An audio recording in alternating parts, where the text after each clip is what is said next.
Hello again. This is one of the lampshades that I threw yesterday that I filmed. It's leather hard.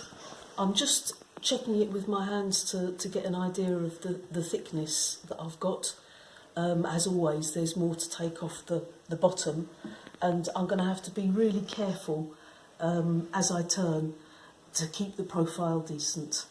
So I'm using a chuck, which is just a piece that I've biscuit fired that I use regularly. First, having centred it, I'm going to get the base a bit flat because that's where I'm going to be pressing down on. It's a really delicate process, this. The rim is the thinnest part of the object, and if I apply too much pressure, I can distort that. So it's really a question of trying to take away the excess of thickness with tools that are tolerably sharp, and where you're not trying not to catch or deform the piece. Also, because I'm using this blend of clays, actually you want to take a layer off because it really adds to showing the patterning of the clays. So I'm not going to start at the bottom. The vast majority of what I need to take off is, when I say the bottom, I meant what is actually was the top as I was throwing it, but is the bottom of the shade. So I'm concentrating on where the clay is thickest. And you might be able to see that as I take what is effectively the slurry layer off, you start to see this really nice patterning being revealed. So instead of looking just a bit like a sludgy grey, you've got some really interesting decorative details coming through. See, that's really, really lovely, almost landscapey effects.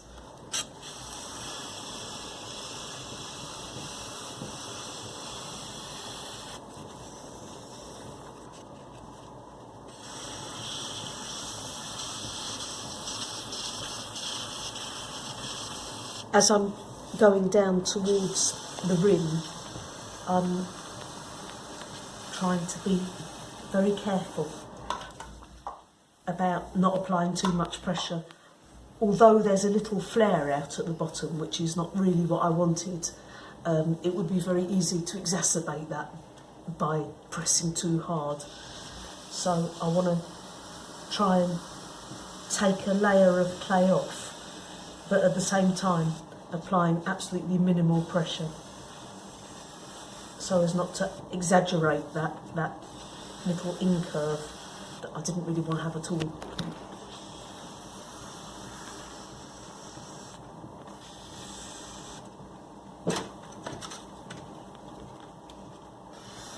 And it's really just by altering the inclination of my ribs that affects how it cuts.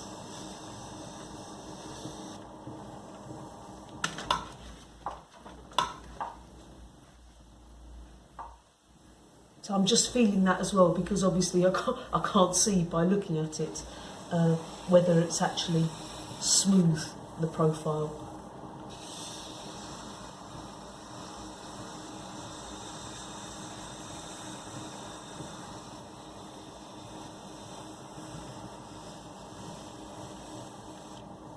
The great thing about working with a chuck is that it's very easy to take the piece off and feel how the thickness is going. So I can tell that actually I could take some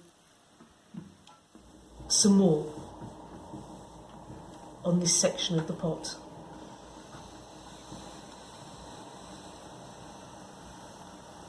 because it would be really nice to be having a translucent effect coming through it as well when there's a bulb inside it. And obviously the thinner it is, the more likely that's going to be to happen.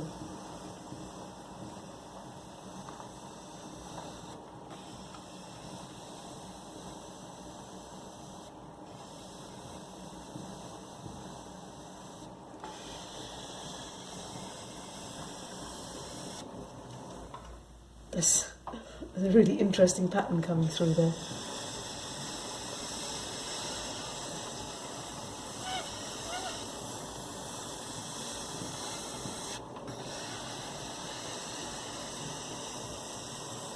It's one of the nice things about doing this throwing with mixed clays is that every piece really is different.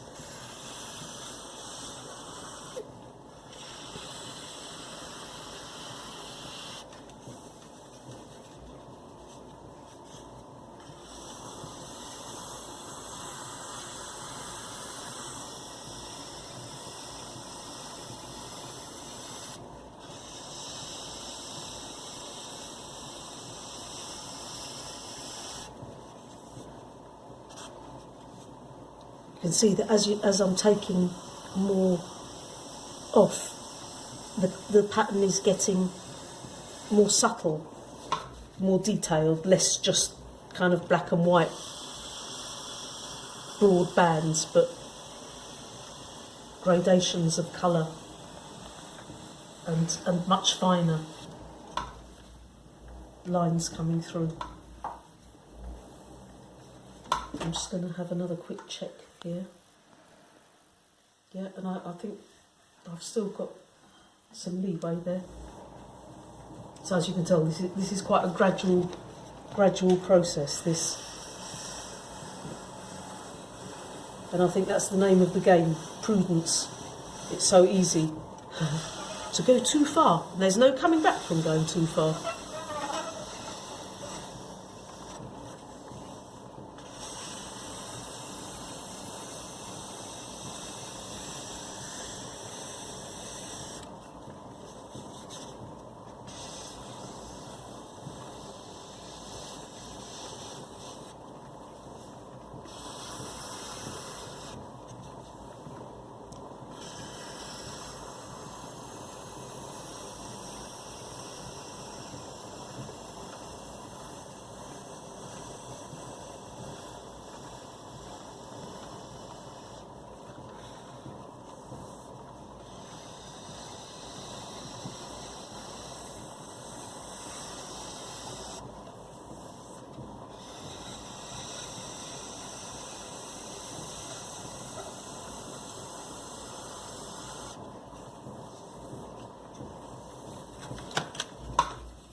See, I've knocked that slightly off.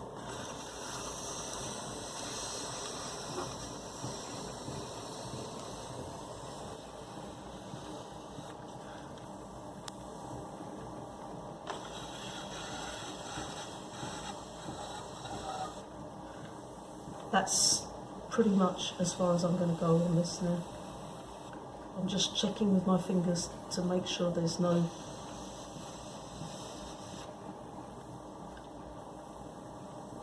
irregularities. I think that's going to do. Now I need to measure the opening. I know that I need a hole that's 3.5 centimetres diameter at this point. That is very oddly 3.5 centimetres, 3.5 centimetres. And now with a pin, I'm just going to cut that through.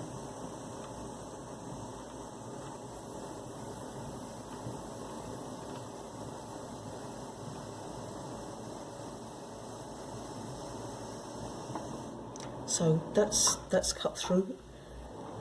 Now I can feel exactly how thick that is, and I can actually take a bit of thickness away from that base. So I'm going to do that now.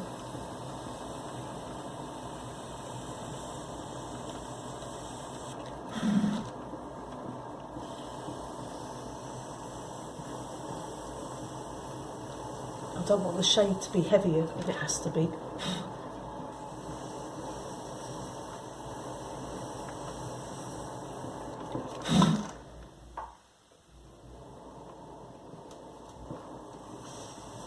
Just a wee bit more.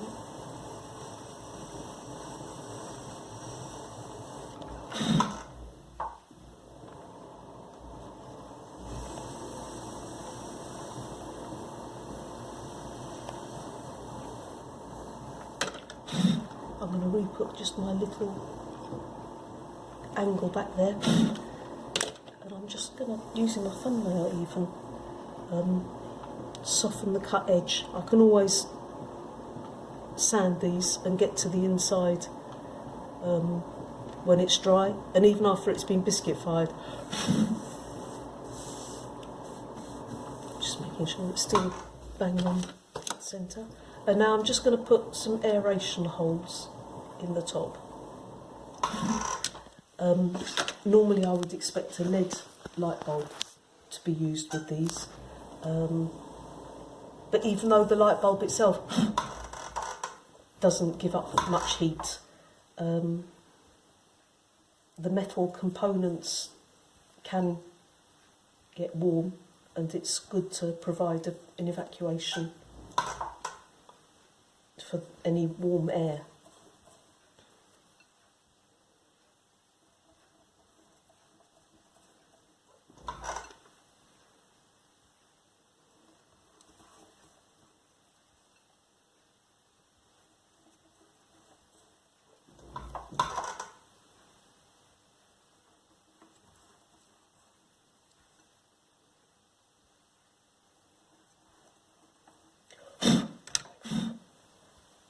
That's coming off now, and there we go, that's what it's done.